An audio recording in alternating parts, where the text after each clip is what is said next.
Hello, my name is Teagan Schnurbusch. I am a PhD student here at the University of Missouri in animal sciences, specifically in meat science.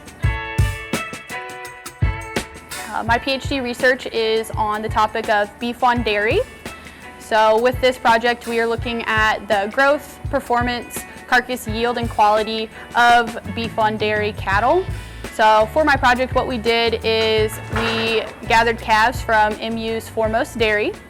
These calves out at Foremost, they bred their Holstein cows to Simmental bulls, and we ended up with some Holstein Simmental or Wholesem calves. We took those calves from the dairy at day 0. We brought them to our facilities where we individually housed them in hutches, fed them 60 days, twice a day with milk. Following that 60-day milk phase, we then individually housed them and fed them a hay grain diet until about 10 months of age. Once they were at 10 months of age, we brought them out to Mizzou's Beef Research and Teaching Farm. When they came out here, each calf got equipped with an EID tag, or an electronic identification tag. With these EID tags, we were then able to collect feed intake data, weight data, feeding behavior, and different things like that using our GrowSafe system out at the farm.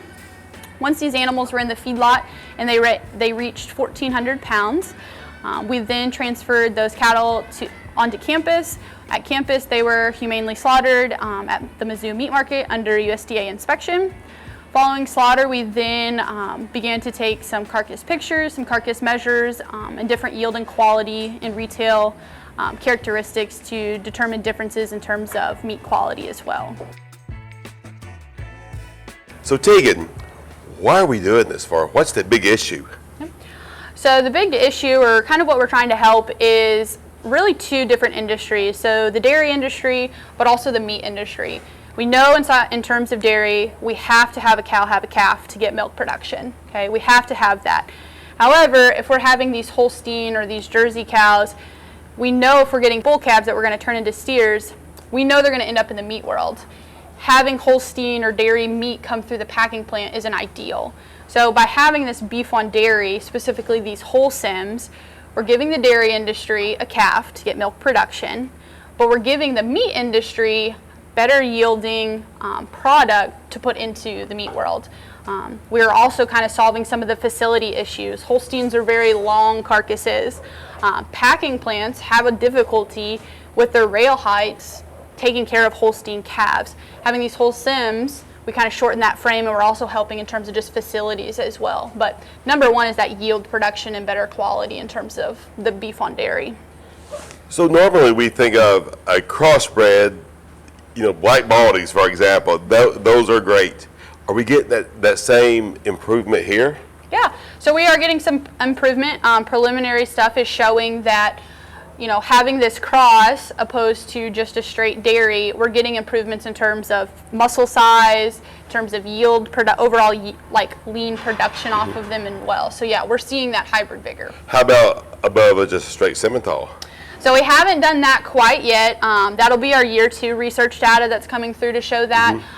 We're kind of one of the first ones to really use that Simmental. There's been a little bit of other work with it, but I haven't so far seen any literature published with that comparison to that straight Simmental. So. And why Simmental, not Angus? So a lot of work's been done with Angus. There's no certain reason why we didn't. Our dairy veterinarian out at Foremost, he chose to do Simmental. He was a Simmental guy, and that's what Foremost is using. So that's what we went with. But Angus has been a popular research topic. Right. So this is we use a different breed for once. Yep.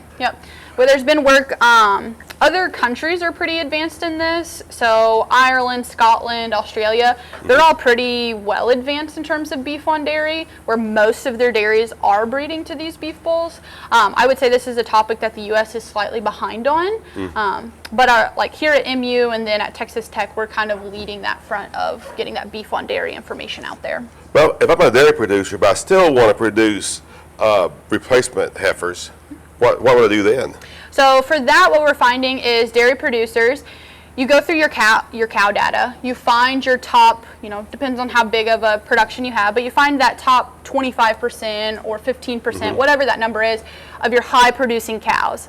Those cows you would then breed back to your Holstein bulls, preferably using that sex semen to get a heifer calf. Whereas your bottom 2/3 to 3/4 or what have you, that's what we're going to breed back to those beef bulls, because again, we don't necessarily need a offspring from our lower producing calves. So that's what we find dairy producers, we recommend dairy producers do. Oh, wonderful, wonderful. So now on these, you bottom fed them for 60 days, but then you crepe fed them or so. That's what we used to call a long time ago, for what, 10 months? Now, could you regularly just background them out on pasture too? Yep. So my year 1 calves here, I didn't explain that, but my year 1 calves were individually fed. We did some metabolism work with them. But my year 2s, we're doing exactly that. So we fed the individual 60 days on milk, but after that we put them into group housing.